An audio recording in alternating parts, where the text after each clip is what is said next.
नमस्कार दोस्तों, पिछली वीडियो में हमने सिंधु घाटी सभ्यता के बारे में बात किया था जो एंशिएंट हिस्ट्री का पहला चैप्टर था। आज हम दूसरे चैप्टर के बारे में बात करेंगे, इसका रिवीजन करेंगे, वैदिक काल या वैदिक एज का। इसको आर्य सभ्यता भी कह सकते हैं। तो इसमें सबसे पहले क्या पढ़ते हैं, इसका कालक्रम क्या है।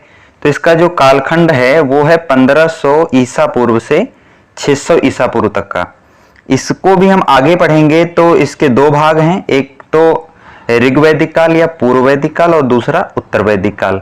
तो जो ऋग्वैदिक या पूर्व वैदिक काल है इसका कालखंड 1500 ईसा पूर्व से 1000 ईसा पूर्व है, जबकि उत्तर वैदिक काल जो है वो 1000 ईसा पूर्व से 600 ईसा पूर्व है। तो वैदिक काल के भी दो भाग हो गए, ऋग्वैदिक काल और उत्तर वैदिक काल। इसमें हम देखेंगे बीच में 1000 ईसा पूर्व के आसपास लोहे के साक्ष्य मिलते हैं एटा के अतरंजी खेड़ा से। तो यहां से लोहे का बहुत ज्यादा प्रयोग होने लगेगा और भी परिवर्तन आएंगे, सामाजिक परिवर्तन आएंगे, और उन सब के बेसिस पे हम डिवाइड करते हैं ऋग्वैदिक काल को और उत्तर वैदिक काल को। तो कालक्रम के बाद में हम देखते हैं वैदिक काल के उत्पत्तिकर्ता कौन है, किसने वैदिक काल को शुरू किया था। तो वैदिक काल के उत्पत्तिकर्ता आर्य माने जाते हैं, और ये बात सबसे पहले मैक्स मूलर ने 1853 में कही थी। तो आर्य के बारे में कुछ और बिंदु जहां से क्वेश्चन बन सकते हैं उनको समझ लेते हैं। जैसे आर्य किस भाषा का शब्द है, तो ये संस्कृत भाषा का शब्द है। इसका अर्थ क्या होता है, यहां से प्रश्न एक बार पूछा गया है। तो इसका शाब्दिक अर्थ होता है ज्येष्ठ, कुलीन, उत्तम या साधु कह सकते हैं। और ऋग्वेद में आर्य शब्द का कितनी बार उल्लेख है, 33 बार उल्लेख है।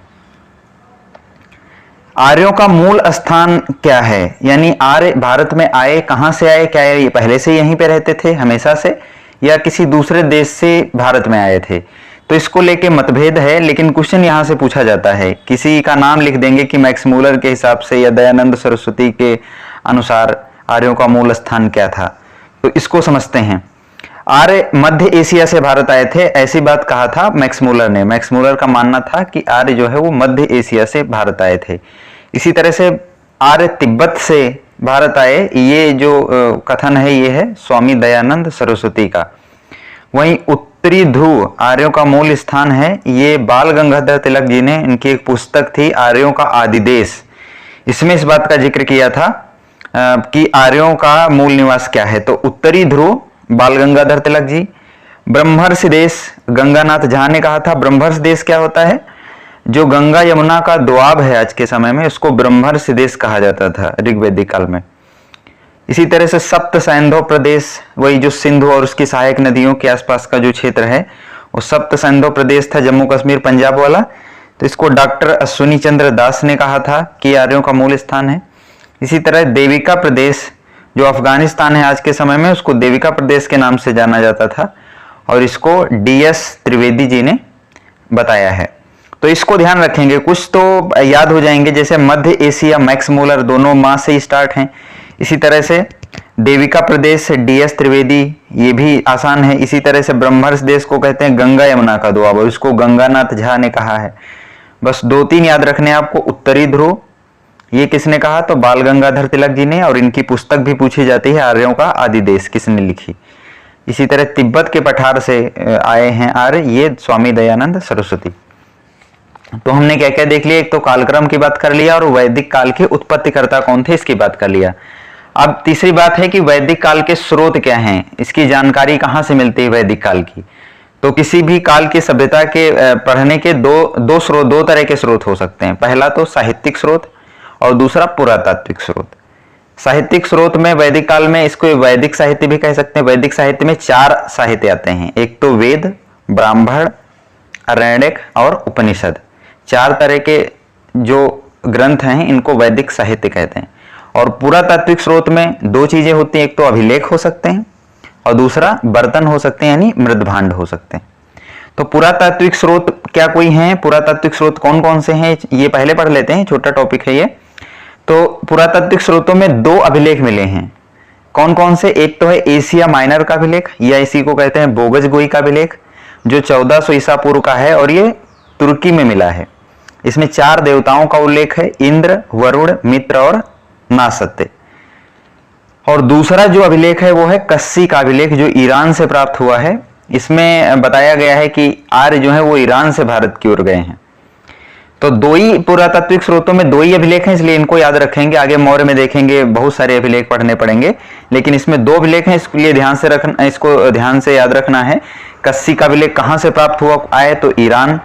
एशिया माइनर का अभिलेख किससे संबंधित है, वैदिक काल से संबंधित है, सिंधु घाटी से सभ्यता से संबंधित है, मौर्य से संबंधित है, गुप्त से संबंधित है, तो ये है वैदिक काल से संबंधित। अब मृदभांड की बात करें तो वैदिक काल में दो तरह के मृदभांड मिलते हैं, गिरवर्णी मृदभांड जो कि ऋग्वैदिक काल में मिलते हैं, और दूसरा चित्रित धूसर मृदभांड जो कि उत्तर वैदिक काल में मिलेंगे ज्यादातर। तो ओसीपी यानी गिरवर्णी मृदभांड और पीजीडब्ल्यू जो है उसको चित्रित धूसर मृदभांड कहते हैं। अब वैदिक साहित्य की बात करें, हमने बताया था कि वैदिक जो साहित्य है इसमें 4 साहित्यों को पढ़ना है, वेद, ब्राह्मण ग्रंथ, अरण्यक और उपनिषद। वैदिक जो साहित्य है इसको श्रुति साहित्य भी कहा जाता है, क्योंकि उस समय लिपि का प्रयोग नहीं होता था जिस समय वेदों की रचना हुई, सुन के उसको आगे की पीढ़ी में बढ़ाया जाता था। तो जो वेद हैं उनकी संख्या 4 है। सबसे पहला जो वेद है वो ऋग्वेद है, इसमें देवताओं की स्तुति की गई है या ईश्वरीय ज्ञान का संकलन किया गया है। दूसरा वेद जो है वो यजुर्वेद है, इसमें याज्ञिक अनुष्ठान के बारे में है, यज्ञ से लग रहा है यजुर्वेद यज्ञ। और तीसरा है सामवेद, ये गायन से संबंधित है या संगीत से संबंधित है। तो ये जो 3 वेद हैं, ऋग्वेद, यजुर्वेद, सामवेद, इनकी विषय वस्तु भी काफी मिलती जुलती है, इसीलिए इसको वेद त्रयी कहा जाता है और ये पहले लिखे गए हैं। जो चौथा वेद है जिसकी रचना अंगिरस ने किया है, ये काफी बाद में लिखा गया है, अथर्ववेद। इसमें जादू टोना, वशीकरण, औषधियां, इन सब के बारे में है, इसलिए बहुत लोकप्रिय वेद होगा। सबसे ज्यादा जो लोकप्रिय वेद है कौन सा है या उत्कृष्ट वेद कौन सा है, अथर्ववेद। और कौन सा वेद त्रयी में शामिल नहीं है, तो वो भी अथर्ववेद है, क्योंकि वेद त्रयी में कौन कौन से हैं, ऋग्वेद, यजुर्वेद और सामवेद। तो जो वेद थे ये पद्य में लिखे गए थे, इनको पढ़ना समझना थोड़ा कठिन था, इसलिए बाद में ब्राह्मण ग्रंथ लिखे गए गद्य में वेदों को अच्छे से समझने के लिए। तो दूसरा ब्राह्मण ग्रंथ है, तीसरा अरण्यक है। अरण्यक में क्या है, अरण्यक का अर्थ होता है जंगल।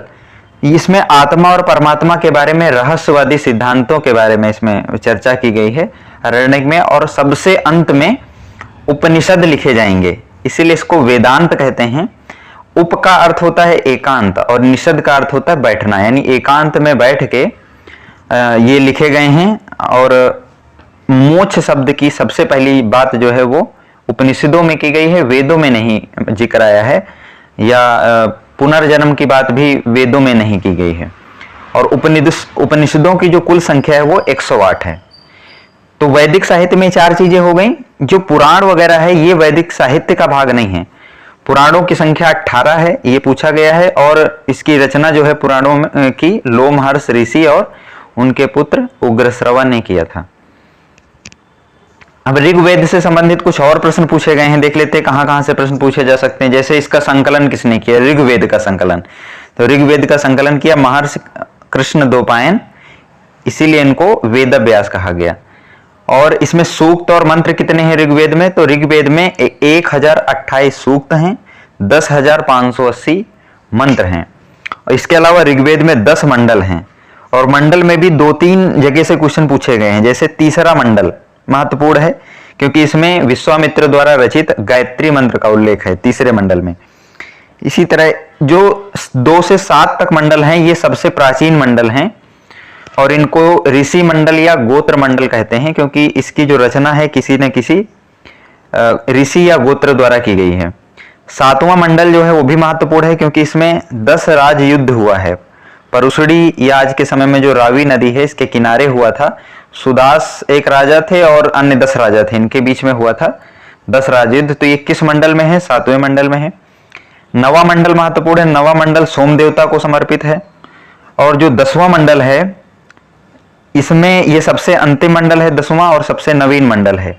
इसमें पुरुष सूक्त है, जिसमें 4 वर्णों का पहली बार उल्लेख है, यानी वर्ण व्यवस्था का पहली बार उल्लेख कहाँ है, 10वें मंडल में। नदी सूक्त भी इसमें है। तो गोत्र का सबसे पहले जो है प्रयोग इस शब्द का कहाँ हुआ है, तो ये भी 10वें मंडल में हुआ है। तो इतनी बातें यहां से ध्यान रखेंगे। वेदों से संबंधित कुछ उपवेद हैं, जैसे ऋग्वेद का जो उपवेद है वो आयुर्वेद है, सामवेद का उपवेद गंधर्व वेद है, यजुर्वेद का उपवेद धनुर्वेद है और अथर्ववेद का उपवेद शिल्पवेद है। तो ये 4 वेद हैं, उनसे संबंधित उपवेद हो गए। अब उपनिषद से संबंधित कुछ प्रश्न पूछे जा सकते हैं। कौन कौन से हो सकते हैं? जैसे भारत के राज चिन्ह पर जो अंकित सत्यमेव जयते है वो किस उपनिषद से लिया गया है? तो वो है मुंडकोपनिषद। यहां पे ध्यान रखेंगे, एक बार क्वेश्चन पूछा जा चुका है और उसमें ऑप्शन था मांडुकोपनिषद, तो मांडुकोपनिषद नहीं है, इसमें मुंडकोपनिषद है। मांडुकोपनिषद अलग उपनिषद है। तो सत्यमेव जयते किसमें है? मुंडकोपनिषद में है। इसी तरह से यम और नचिकेता का संवाद जो है वो किसमें है? शायद पढ़ा होगा कभी, कहानी ये है, यमराज है और उसमें नचिकेता का जो संवाद होता है, नचिकेता यमराज के पास जाता है और यमराज उसको 3 वर मांगने को बोलता है। तो ये वाला संवाद किस उपनिषद से संबंधित है? तो ये कठोपनिषद है। उसके जो पिता होते हैं बहुत कठोर होते हैं, इसीलिए वो गुस्से में बोल देते हैं कि मैं तुझे यमराज को दूंगा, तो वो खुद ही यमराज के पास चला जाता है। तो वहां से याद रखना है, कठोपनिषद से लिया गया है। गार्गी और याज्ञवल्क्य संवाद किसमें है? तो ये बृहदारण्यक उपनिषद में है। सत्यकाम जाबाल की कथा किसमें है? तो ये है छांदोग्य उपनिषद में। सत्यकाम जाबाल की जो कथा है, इसमें जो सत्यकाम जाबाल है वो अनब्याही मां होने के लांछन को चुनौती देती है। तो ये छांदोग्य उपनिषद में वर्णन है। छांदोग्य उपनिषद में 3 आश्रमों का भी उल्लेख है। जो ब्रह्मचर्य आश्रम है, गृहस्थ आश्रम, वानप्रस्थ आश्रम, ये 3 आश्रम का उल्लेख है छांदोग्य उपनिषद में। जबकि चौथा जो आश्रम है संन्यास आश्रम, उसकी बात की गई है जाबालोपनिषद में। तो ये 4 आश्रम याद रखना। 4 आश्रम होते हैं जो 25 साल तक होता है, 0 से 25 साल तक वो होता है ब्रह्मचर्य आश्रम। इसमें ज्ञान प्राप्त किया जाता है, मुख्यतः विद्या अध्ययन ज्ञान प्राप्त। 25 से 50 तक का जो समय है उसको गृहस्थ आश्रम कहा जाता है। सांसारिक जीवन उस समय लोग जीते थे, शादी आदि करना। 51 से 75 साल का जो समय है वो उसको वानप्रस्थ आश्रम कहते हैं। मनन चिंतन ध्यान करना होता था इसमें। और 76 से 100 तक, 76 से 100 साल तक का जो समय था उसको संन्यास आश्रम कहते थे। और इसमें मोक्ष के लिए तपस्या करते थे लोग, घर से बाहर चले जाते थे। अब एक बात और ध्यान रखनी है कि शतपथ ब्राह्मण जो है उसमें सबसे पहली बार राजसूय युग जो है उसका विस्तृत वर्णन है। और ग्रह सूत्र जो है उसमें संस्कारों का उल्लेख है। कितने संस्कारों का? तो 16 संस्कार बताए गए हैं। जैसे सबसे पहला संस्कार गर्भाधान है, फिर पुंसवन है, इसी तरह से विवाह और अंतिम अंत्येष्टि तक 16 संस्कार कुल हैं। और ग्रह सूत्र में ही विवाह का उल्लेख है जिसमें 8 प्रकार के विवाह का उल्लेख है। तो बस संख्या इनकी पूछी गई, एक बार पूछा गया है कि कितने संस्कार हैं, तो 16 संस्कार। विवाह कितने प्रकार के बताए गए हैं, तो 8 प्रकार के। कौन कौन से उतना इंपॉर्टेंट नहीं है। विवाह 8 प्रकार के हैं, जैसे ब्रह्म विवाह, दैत्य विवाह, आर्य विवाह, प्रजापत्य है, गंधर्व होगा, राक्षस विवाह है और अंतिम क्या है, शायद पैशाच विवाह है। तो इस तरह से 8 विवाहों का उल्लेख हो गया। तो हमने लगभग ये सारी चीजें पढ़ ली हैं वैदिक साहित्य के बारे में। भारतीय दर्शन को भी यहीं पे देख लेते हैं। भारतीय दर्शन में 6 दर्शन, इसको षड दर्शन भी कहा जाता है, जिसमें सांख्य दर्शन, योग दर्शन, न्याय दर्शन, वैशेषिक दर्शन, पूर्व मीमांसा, उत्तर मीमांसा और इसके प्रतिपादक पूछे जाते हैं। जैसे सांख्य दर्शन का प्रतिपादक कौन है? कपिल मुनि। योग दर्शन जो है उसका प्रतिपादक कौन है? पतंजलि। न्याय का गौतम ऋषि हैं। वैशेषिक दर्शन का जो है वो कड़ाद या उलूक हैं। पूर्व मीमांसा इसके जो प्रतिपादक हैं वो जैमिनी हैं। और उत्तर मीमांसा के जो प्रतिपादक हैं वो हैं वदरायण या वेदव्यास जी। तो अब वैदिक काल से संबंधित एक चार्ट देख लेते हैं, जिससे सारी ये चीजें जो हैं एक साथ हमको अरेंज मिल जाएंगे और ये याद हो जाएगा अच्छे से। तो चाहो तो इसका स्क्रीनशॉट भी ले सकते हैं और इसको ध्यान से 1-2 बार पढ़ लेंगे तो ये याद हो जाएगा। यहां से एक ना एक क्वेश्चन जरूर बन सकता है। जैसे इसमें सबसे पहले वेद हैं, ऋग्वेद है, इसके कौन कौन से भाग हैं, इसका पुरोहित कौन होता था, ब्राह्मण ग्रंथ कौन है ऋग्वेद के या किसी भी वेद के, अरण्य कौन से हैं इस वेद के, और इस वेद से उपनिषद कौन से संबंधित हैं। तो इसको देखते हैं। ऋग्वेद जो है इसका पुरोहित सबसे इंपॉर्टेंट है। इसमें सबसे पहले पुरोहित याद रखो। ऋग्वेद का पुरोहित कौन है? होत्र है या होता इसी को कहते थे। यजुर्वेद का अर्धवर्यु या अर्धवर्यु कहते थे। सामवेद उद्गाता है और अथर्ववेद जो है वो ब्रह्मा या ब्राह्मण कहते थे इसको, इसके पुरोहित को। और ऋग्वेद के कितने भाग हैं? ऋग्वेद के 3 भाग हैं, साकल, बालखिल और वास्कल। इसी तरह से इसका पुरोहित तो हमने समझ लिया, होत्र या होता है। ब्राह्मण ग्रंथ कौन कौन से हैं ऋग्वेद के? तो ऐतरेय और कौशितकी हैं, आरण्यक भी यही हैं और उपनिषद भी यही हैं ऋग्वेद में। अब यजुर्वेद पे आते हैं। यजुर्वेद के भाग हैं कृष्ण और शुक्ल, शुक्ल यजुर्वेद और कृष्ण यजुर्वेद। बाद में इसके फिर से पार्टीशन है, उतना डीप में नहीं जाना है। और इसका पुरोहित कौन है? तो अर्धवर्यु या अधवर्यु है। ब्राह्मण ग्रंथ इसके 3 मुख्य हैं, शतपथ ब्राह्मण, मैत्रायणी ब्राह्मण और तैत्तिरीय ब्राह्मण। एक बार पूछा गया शतपथ ब्राह्मण जो है वो किस वेद का भाग है? तो ये यजुर्वेद का भाग है। आरण्यक क्या है? मैत्रायणी और तैत्तिरीय। उपनिषद इसी तरह इसमें बहुत सारे उपनिषद हैं, इस यहाँ से देख लेते हैं एक बार कि बृहदारण्यक उपनिषद है, तैत्तिरीय है, मैत्रायणी है, कठोपनिषद, ईशोपनिषद, श्वेताश्वर है, नारायणी, ये सारे उपनिषद जो है यजुर्वेद से हैं। सामवेद के भी 3 भाग हैं, कौथुम, रडायनी और जैमिनी। इसका जो पुरोहित है वो उद्गाता है। देखो गायन से संबंधित है सामवेद और इसका जो पुरोहित है वो उद्गाता है। ठीक है। यजुर्वेद जो था वो किससे संबंधित था? यज्ञ से। और इसी तरह उसका पुरोहित भी आसान है, अर्धवर्यु हो गया। और सामवेद का जो ब्राह्मण ग्रंथ है वो एक ही है, जैमिनीय। और आरण्यक में छंदोक है और जैमिनीय है। उपनिषद में भी यही है, केन उपनिषद है, छंदोक और जैमिनीय है। अथर्ववेद जो है इसके 2 ही भाग हैं, शौनक और पिप्लाद। तो शौनक पिप्लाद किसके भाग हैं? अथर्ववेद के। इसका पुरोहित ब्रह्मा है। ब्राह्मण ग्रंथ इसका गोपथ ब्राह्मण है और इसमें कोई भी आरण्यक इससे संबंधित नहीं है। जबकि उपनिषद में मांडूक उपनिषद है और मुंडकोपनिषद है और प्रश्नोपनिषद, ये तीनों हैं। तो ये वैदिक संबंधित चार्ट हमने देख लिया है, इसको ध्यान से देख लेंगे।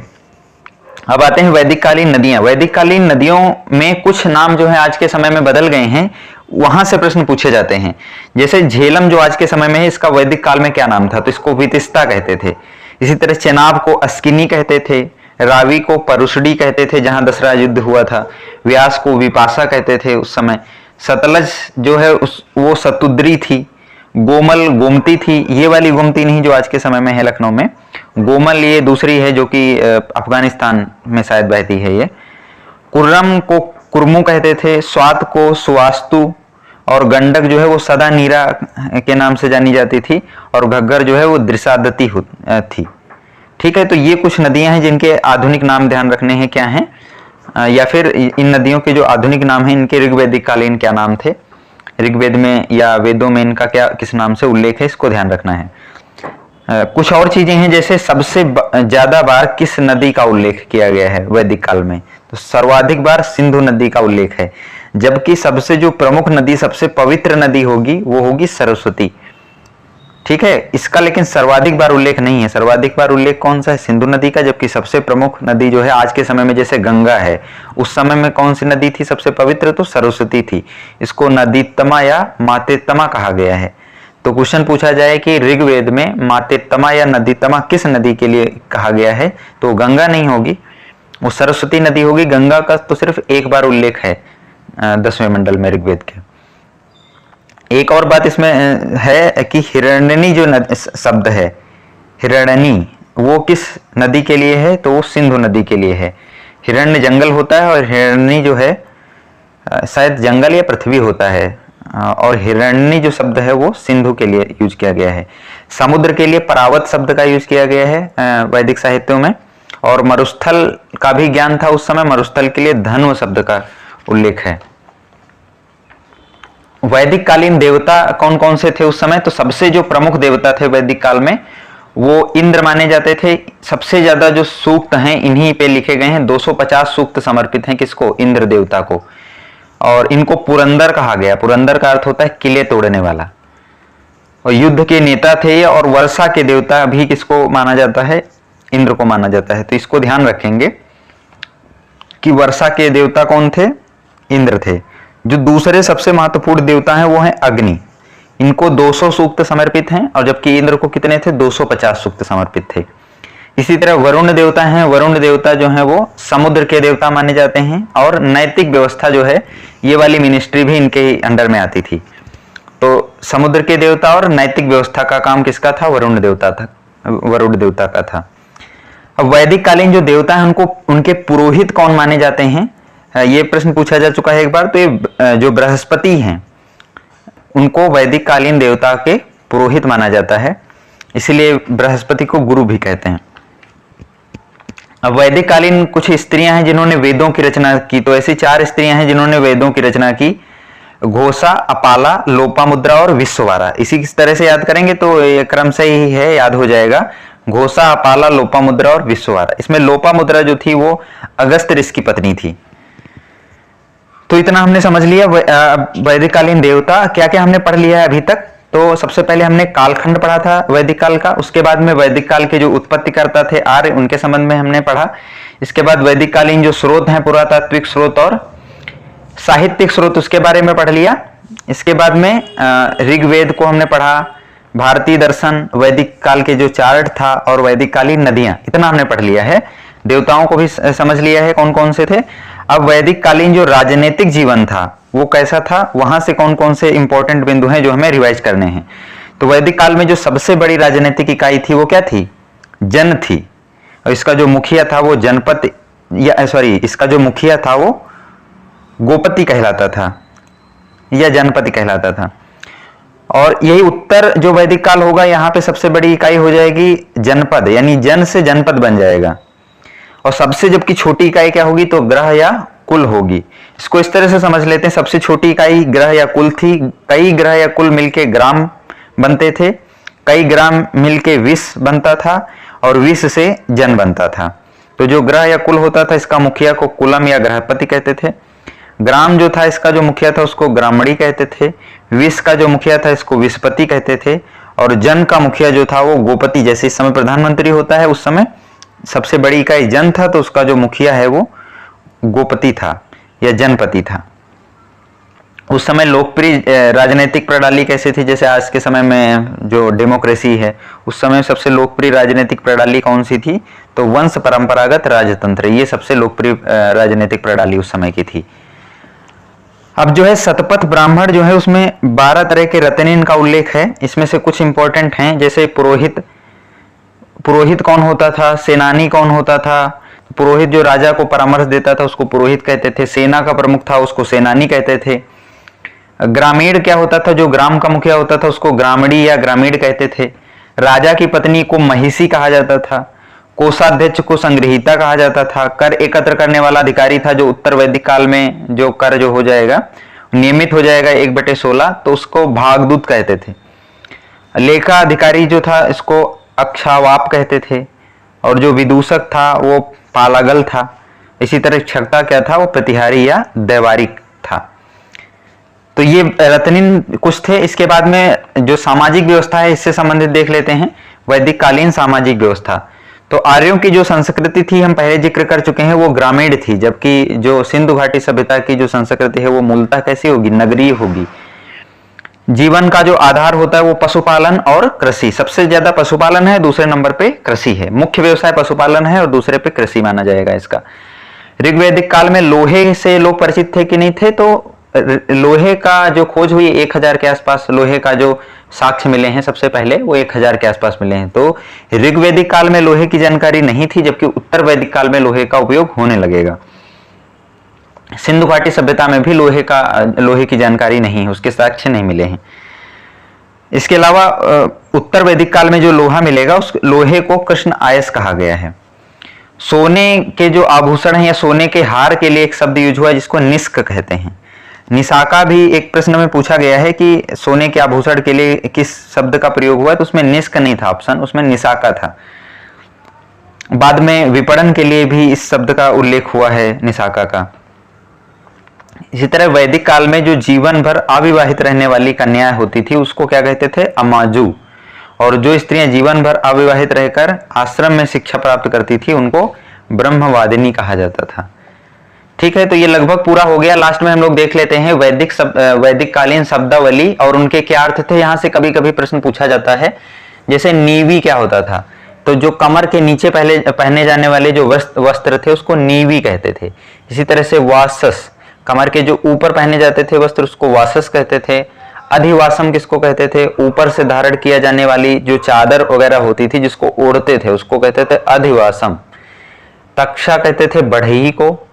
इसी तरह जो धातु कर्म करने वाले लोग थे, मेटलर्जी वाले, उसको कर्मा कहा जाता था। पतवार का जो काम करता था उसको अरित्र कहा जाता था। नाविक को अरित्री कहा जाता था, और जबकि पतवार को, वही दोनों हैं लगभग, नाविक और पतवार दोनों को ही अरित्र कहा जाता था। राजा को गोप्ता कहते थे। अतिथि को गोहंता या गोहन कहते थे। और युद्ध के लिए शब्द प्रयोग हुआ है गविष्टि, गेसु या गम्य।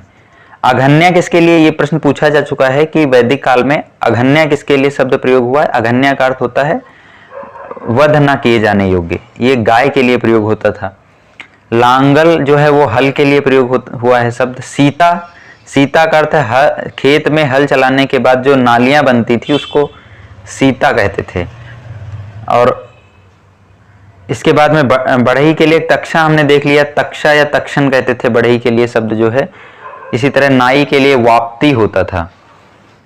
मरुस्थल हमने बात किया था, भी धन्व कहते थे। जुते हुए जो खेत होते थे उसको उर्वरा कहा जाता था। अनाज के लिए शब्द जो यूज हुआ है वो धान्य है। और चरागाह जो होते थे उसके लिए शब्द यूज हुआ है वो खिल्य है। सूदखोर के लिए बेकनाट है। और चरागाह का जो प्रमुख होता था उसको राजपति कहते थे। परिवार का मुखिया को कुलप कहते थे। और जो गुप्तचर होते थे उसमें उसको स्पष्ट कहा जाता था। तो ठीक है, आज हमने इतनी सारी चीजें देख लिया है, पूरा लगभग सभी चीजें इसमें कवर हो गई हैं जो भी इस चैप्टर से पूछी जा सकती हैं। तो इसको जरूर नोट डाउन कर लेना, या फिर एक दो बार देख लेंगे तो ये अच्छे से याद हो जाएगा। या इसका नोट्स चाहिए तो मैसेज कर देंगे, कमेंट कर देंगे, तो इसका नोट्स भी प्रोवाइड करा दिया जाएगा व्हाट्सएप या टेलीग्राम से। तो आज के लिए इतना रखते हैं। आने वाले समय में हम जो महाजनपद है, बौद्ध और जैन धर्म के बारे में, और उसके बाद मौर्य के बारे में हम लोग पढ़ेंगे। ठीक है, तो आज के लिए इतना रखते हैं। Thank you.